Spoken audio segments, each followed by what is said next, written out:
समझ रहे हैं कि ये टॉक्स हो जाएंगी या कोई खुदा न खास्ता इसमें गड़बड़ होती नजर आ रही है आपको? अरे भाई, जंग रोको। अगर तुम्हारी इजाजत ना हो तो अमेरिका बात नहीं करेगा। अब ये पाकिस्तान जो एक रोल प्ले कर रहा है, उससे पाकिस्तान को क्या फायदा होगा?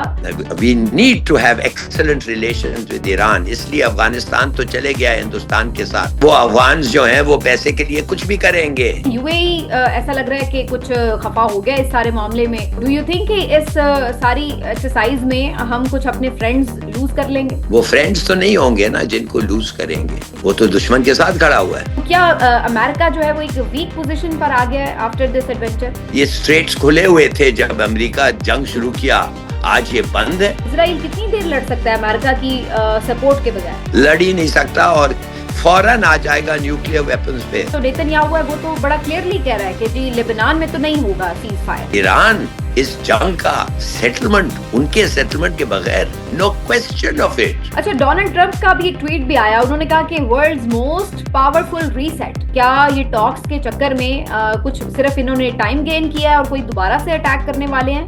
क्या इसका मतलब हो सकता है ट्वीट का? ये आदमी जो है, he has been described and diagnosed as a malignant narcissist. Who is the real gainer? Victor कौन है इसका? और आपको क्या लगता है किसने सबसे ज्यादा इसमें फायदा उठाया? ईरान है और तगड़ा है। अस्सलाम वालेकुम व्यूअर्स, मैं हूं समीना पाशा। उम्मीद है आप लोग खैरियत से होंगे। और जैसा कि आप लोग जानते हैं कि इस वक्त बहुत ही अहम टॉक्स जो है वो शुरू होने वाली है इस्लामाबाद में, और ऐसे में हमारे साथ एक बहुत ही स्पेशल गेस्ट मौजूद है। आप सबके बहुत फेवरेट है, मेरे साथ प्रोग्राम करते रहे तो आप लोग हमेशा उनके लिए बहुत पॉजिटिव कमेंट्स लिखते रहे।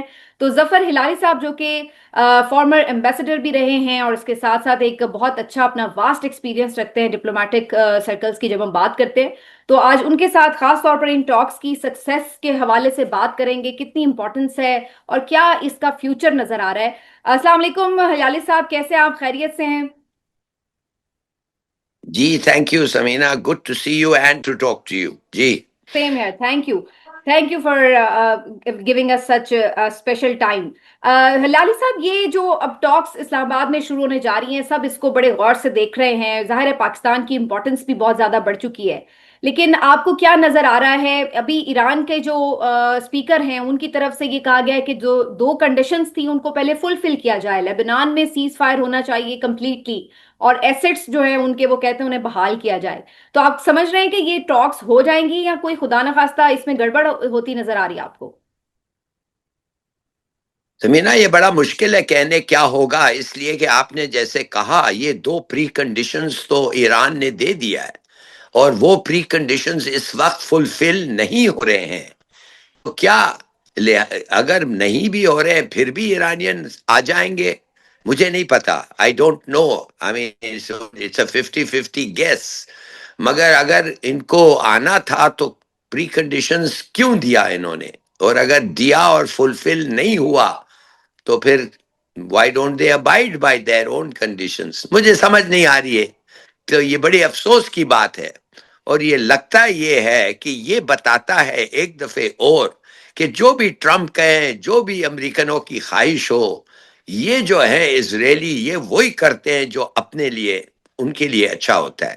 300 लोगों ने उन्होंने मारा है, जिसमें 600 लोगों ने मारा, जिनमें से 300 बच्चे और एल्डरली और औरतें हैं।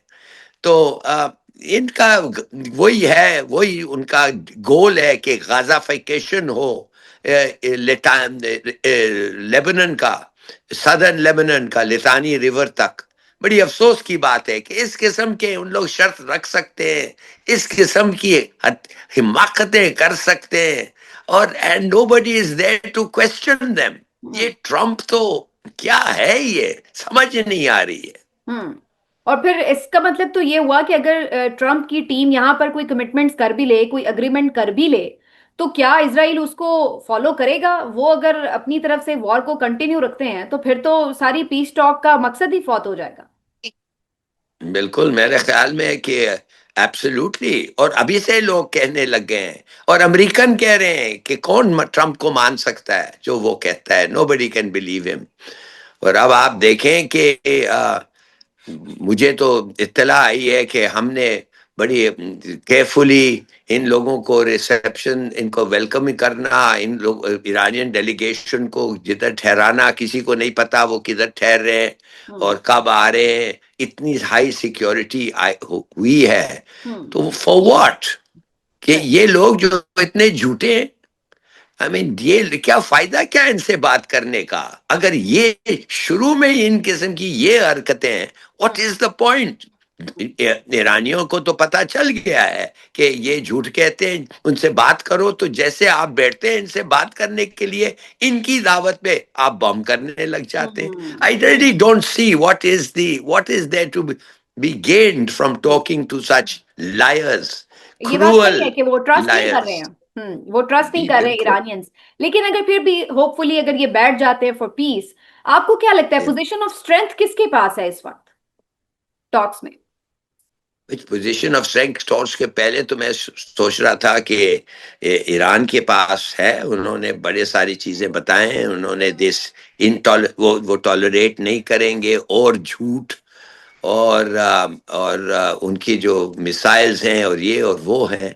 मगर ये डिमांड्स जो अब इनके, ये एक छोटा सा डिमांड है कि भाई सीज फायर आने दो और फिर बात करो। अगर उस पे भी नहीं ये चलने के लिए तैयार है, तो what are we to, who can guess what to believe? Hmm. किसी को कुछ पता नहीं चलता है। अरे भाई जंग रोको, 10 दिन के लिए, 2 हफ्ते के लिए रोको, और तो नहीं कहा है इन्होंने। हम्म। वो भी तुम करने के लिए तैयार नहीं हो, तो क्या तुम बताना चाहते हो कि सिर्फ के साथ बात कर सकते हो? आई हम्म। मीन अगर तुम्हारी इजाजत ना हो तो अमेरिका बात नहीं करेगा। I'd like that to be disproved, मगर क्या वो डिस्प्रूव होगा? अब तक तो नहीं हुआ। और वो आ रहे हैं without getting a firm commitment कि वो बंद कर देंगे, बल्कि फर्म कमिटमेंट आ गई है कि सीज फायर नहीं ओबे करेंगे, कि ये शर्त उनके दिमाग में था ही नहीं और ऑफर भी नहीं हुआ। अमेरिका कह रही है कि ऑफर हुआ।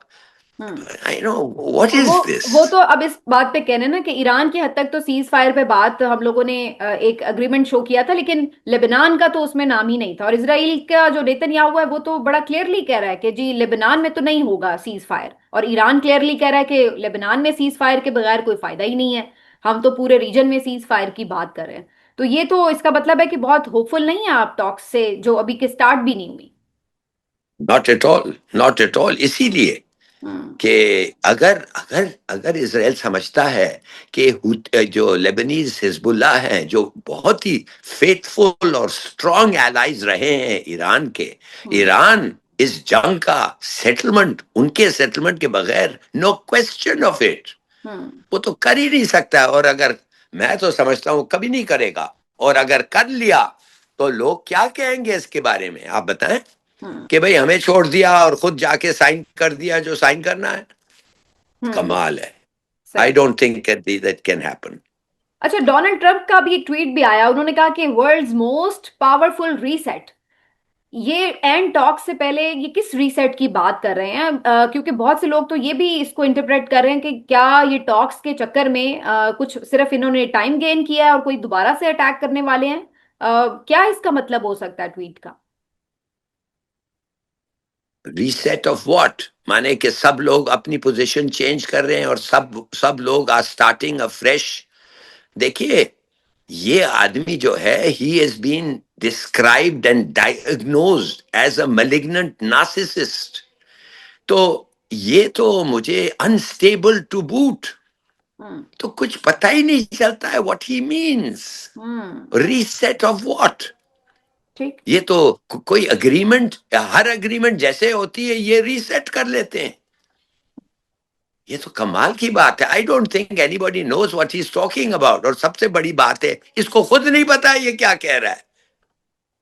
और फिर चेंज भी करते रहते हैं ना स्टेटमेंट, सुबह कोई स्टेटमेंट कोई देते हैं और शाम में कोई और बात इसी कर रहे होते हैं। हम्म। बिल्कुल इसीलिए मैं कह रहा हूं, इसको पता नहीं किस चीज पे अड़े रहे, किस चीज पे टिके रहे। कोई उस पे भरोसा नहीं रख सकता है। हम्म। अच्छा, ये जो वॉर हुई अभी तक की, उसमें आपको क्या लगता है who is the real gainer, victor कौन है इसका? और आपको क्या लगता है किसने सबसे ज्यादा इसमें फायदा उठाया? देखिए जी, ईरान को तो वो कह रहे थे 4 दिन में खत्म हो जाएगा, तो Iran only had to survive. वो हम्म। कहते हैं ना एग्जिस्टेंशियल था ईरान का थ्रेट, और अग ईरान है और तगड़ा है, और बल्कि उनसे बात भी कर रहे हैं, उनसे एग्रीमेंट भी करना चाहते हैं। तो clearly the victor so far is Iran, hmm. Simply by existing, अगर आप समझ गए हैं क्या मैं कह रहा हूँ, जी जी। सही। एग्जिस्ट कर रहा है। हम्म। मगर वो एक बात है, दूसरी बात है भाई, एग्रीमेंट पे आए, अमन आए, hmm. Everything should return to normal. We are far from returning to normal.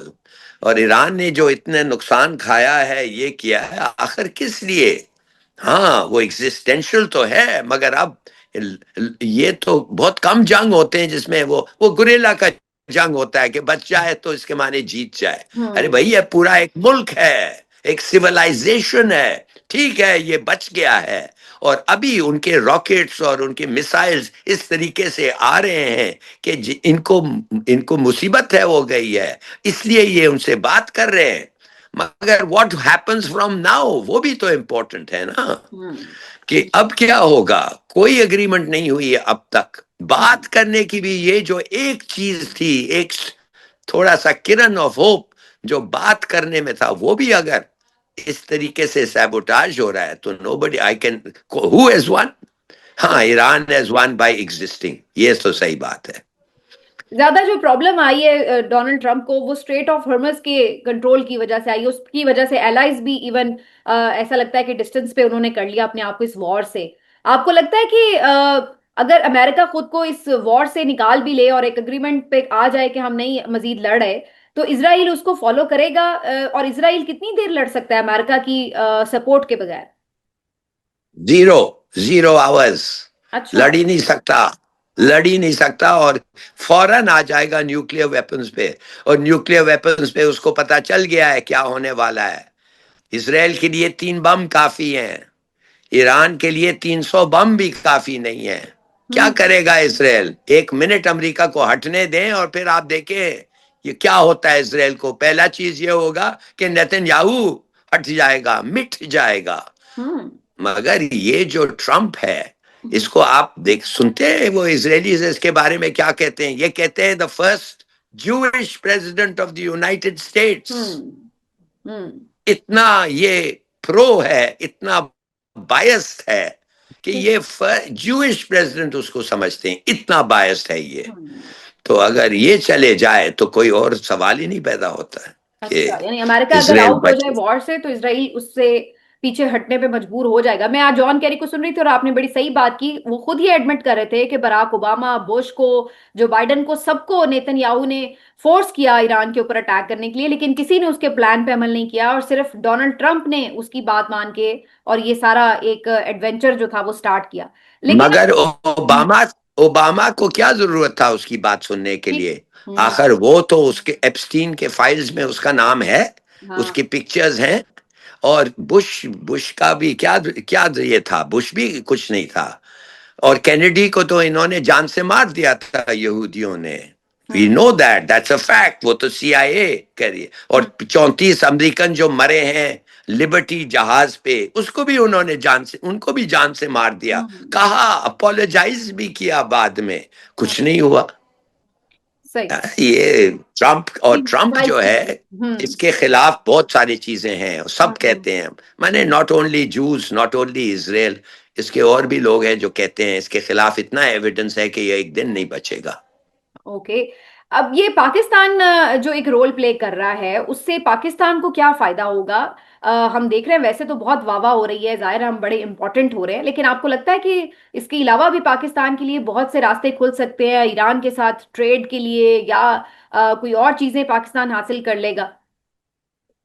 जी, मेरे ख्याल में पाकिस्तान डिड वेरी वेल, और बहुत अच्छा था कि उन्होंने इंटरवीन किया, बहुत अच्छा था कि उन्होंने अपने गुड ऑफिसर्स एक लिहाज से ऑफर किया, और हम्म। बहुत काम किया और सही किया और ठीक किया। और देखिए, ईरान से भी हमने शुक्रिया अदा हो रहा है हमारा। ठीक। और we need to have excellent relations with Iran, इसलिए अफगानिस्तान तो चले गया है हिंदुस्तान के साथ। अफगानिस्तान को तो हिंदू वो ही चला रहा है, मूडी, मूडी और थ्रू मूडी, ये लोग चला रहे हैं अफगानिस्तान को। और वो अफगान जो हैं वो पैसे के लिए कुछ भी करेंगे। कुछ ठीक। भी कर लेंगे, इसराइल के लिए भी, इंडिया के अगर हिंदू के लिए कर सकते हैं तो उनके लिए क्यों नहीं करेंगे? हैविंग सेड दैट, ईरान हमारे साथ, इट इज एक्सप्रेस गुडविल, और which is a very good step, और ये जरूरी था हमें करने के लिए। देखिए, हमें नहीं पता है कैसे निकलेगा, अभी भी कुछ 1% चांस है कि इट कम्स ऑफ वेल, मगर और अगर हो तो फिर Pakistan will deservedly get the credit, और अगर ना भी हो फिर भी ईरान ने शुक्रिया अदा किया है हमारा। ठीक। अरब कंट्रीज के साथ हमारे रिलेशनशिप को कैसे देख रहे हैं लाली साहब, क्योंकि यूएई ऐसा लग रहा है कि कुछ खफा हो गया इस सारे मामले में। ये भी हम सुन रहे हैं कि कुछ लोगों को डिपोर्ट भी किया गया है और कुछ वीजे भी कैंसिल किए जा रहे हैं। तो डू यू थिंक कि इस सारी एक्सरसाइज में हम कुछ अपने फ्रेंड्स लूज कर लेंगे? वो फ्रेंड्स तो नहीं होंगे ना जिनको लूज करेंगे। हम्म। यूएई के खिलाफ जो एक्यूजेशंस हैं, अगर वो सही हों तो उसके माने वो फ्रेंड नहीं है, ठीक। वो तो दुश्मन के साथ खड़ा हुआ है। हम्म। तो मेरा अपना ख्याल ये है कि हमारे गुड एफर्ट से अगर कामयाबी हो फिर भी हमें ये मिलेगा, और अगर नहीं है तो हमारा क्या नुकसान होगा? कुछ नहीं होगा। अगर उनको अच्छा नहीं लगा कि पाकिस्तान की इंटरवेंशन से उनका पोजीशन, सॉरी, ये हो गया, ऑकवर्ड हो गया या गलत हो गया, तो भाई गलत पोजीशन मत अडॉप्ट करो। तुम हम्म। हम अगर मुसलमानों के साथ हो तो everybody should know you are with the Muslim countries, everybody should know that and believe that. अब कोई नहीं, अगर आपके स्टांस पे कोई नहीं मानता कि आप मुसलमानों के साथ हैं मगर आप यहूदियों के साथ हैं, आप फंड कर रहे हैं, क्या कहते हैं, conspiracies against Muslim countries, against other Muslim parties, Islamic brotherhood अगर आप देख लें, वो कहते हैं कि हमारे खिलाफ एक बहुत बड़ा कैंपेन माउंट किया गया है, और वो साउथ, आई मीन, ठीक। आप खुद ही जानते हैं क्या क्या सिंसियर नहीं है एक्यूजेशन। आप अगर उस तरह से, तो जाहिर सी बात है फिर या अपने किरदार पे आएगा ना क्वेश्चन। लास्टली, आपको क्या लग रहा है, अमेरिका क्या वीक हो गया है इस वॉर के बाद, एक्सपोज हुआ है क्योंकि वो अपनी अरब कंट्रीज के एलाइज को प्रोटेक्ट नहीं कर पाया, क्योंकि उसको सीज फायर के लिए खुद सारा एक माहौल बनाना पड़ा, निगोशिएट करना पड़ा, पाकिस्तान को भी उसने रिक्वेस्ट किया कि सीज फायर करवाया जाए। तो क्या अमेरिका जो है वो एक वीक पोजीशन पर आ गया है आफ्टर दिस एडवेंचर? देखिए, अमेरिका तो क्या क्या, what a defeat it is for America. भाई, अमेरिका के पास 11-13 बेसेस हैं, और सब ये अरब छोटे छोटे जो मुल्क हैं, फैमिली किंगडम्स हैं, ये सब अमेरिका के साथ खड़े हुए हैं। हम्म। ये तो अमेरिका के साथ हैं ही वो। अब अमेरिका इतना वीक है कि उनको डिफेंड नहीं कर सकता। इसलिए कि इट डजंट सूट देम। वो तो चाहते हैं कि ईरान के खिलाफ सब हो जाएं। अमेरिका क्या, अमेरिका सक्सेसफुल हो गया है उनको to line them up against Iran, another Muslim country? Hmm. I hope not, मगर लगता है कोई कोई कोई ऐसा ही है हालत। और क्या अमेरिका ताकतवर हुआ है जी? कुछ नहीं हुआ है ताकतवर। ये स्ट्रेट्स खुले हुए थे जब अमेरिका जंग शुरू हम्म। किया, आज ये बंद है। अमेरिका क्या कर सकता है? खोल सकता है, खोल ले आके। ठीक। और आप समझे मत कि ये रूस और चीन ने भी बड़ा रोल प्ले किया है, बड़ा सबड्यूड रोल लगता है, हम लोग उसको बात नहीं करते, मगर 500 इंटरकॉन्टिनेंटल मिसाइल्स भेजना, 5,000 पता नहीं और कुछ रॉकेट्स भेजना, ये कम बात नहीं है। अगर चीन का और रशिया का स्टांस नहीं होता against America and in favour of Iran, ये कुछ और नतीजा निकल सकता। और अभी तो तो let's not forget them. Talks में भी अभी जी। पता चल रहा है कि चाइना जो है वो ईरान को सपोर्ट कर रहा है, और उसको गारंटीज भी अगर उनको चाहिए होंगी तो ईरान भी ये चाहता है कि चाइना की गारंटी हो, और फिर जो है वो टॉक्स आगे बढ़े, क्योंकि वो ट्रस्ट करता है चाइना को। चाइना गारंटी अमेरिका के खिलाफ गारंटी नहीं देगा, लिख के नहीं देगा, मगर हर चीज करेगा ईरान को मदद करने के लिए, और वो कर रहा है, and that's how it should be. ये हम्म। जरूरत क्या है लिख के आके कहें कि हम तुम्हारे साथ खड़े हों? ये कोई पाकिस्तान सऊदी तो नहीं है रिलेशनशिप ठीक। उनका और ईरान का। वो हम्म। मदद कर रहे हैं और कह रहे हैं करेंगे, और वाकई कर रहे हैं, डिप्लोमेटिकली, मिलिटरीली, स्ट्रेटेजिकली, और अच्छी बात है। क्या चीज मानी जा सकती है ईरान की लास्टली, हिलाली साहब, क्योंकि वो तो ये भी कह रहे हैं कि बेसिस सारे इन अरब कंट्रीज से खत्म किए जाएं अमेरिका के, और उनके एसेट्स बहाल हों, और स्ट्रेट ऑफ हुर्मुज पे उनका कंट्रोल जो है उसको तस्लीम किया जाए। तो ये इस तरह की उनकी सारी कंडीशंस हैं। आपको क्या लगता है, क्या माना जाएगा? सैक्शंस भी उठाने की वो बात कर रहे हैं, तो क्या उनको फेवर्स मिल सकते समीना, हैं? बात सीधी सादी है कि जब अरब मुल्कों को प्रोटेक्शन नहीं मिल सकता है अमेरिका का, दे कांट बी प्रोटेक्टेड। आपने तो देख लिया कि फायदा क्या है कहने के हम आपको प्रोटेक्ट करेंगे, तुम नहीं कर सकते। जी। पूरी दुनिया तुम्हारे खिलाफ होगी और वो भी खिलाफ है, तो there is nothing to lose. और अरब मुल्क अगर अभी भी उनको सबक नहीं सीखे हैं, अभी भी वो समझते हैं अमेरिका बहादुर उनको आके बचा सकता है, तो they must be both blind and deaf. Thank you so much Zafar Lalik साहब, सो नाइस ऑफ यू, आपने हमें टाइम दिया। और खुश रहें, इंशाल्लाह दोबारा भी आपको जहमत देंगे। तो नाज़रीन, ये था हमारा आज का प्रोग्राम। इंशाल्लाह उम्मीद है कि आपको अच्छा लगेगा। अपना ख्याल रखें। अल्लाह हाफिज।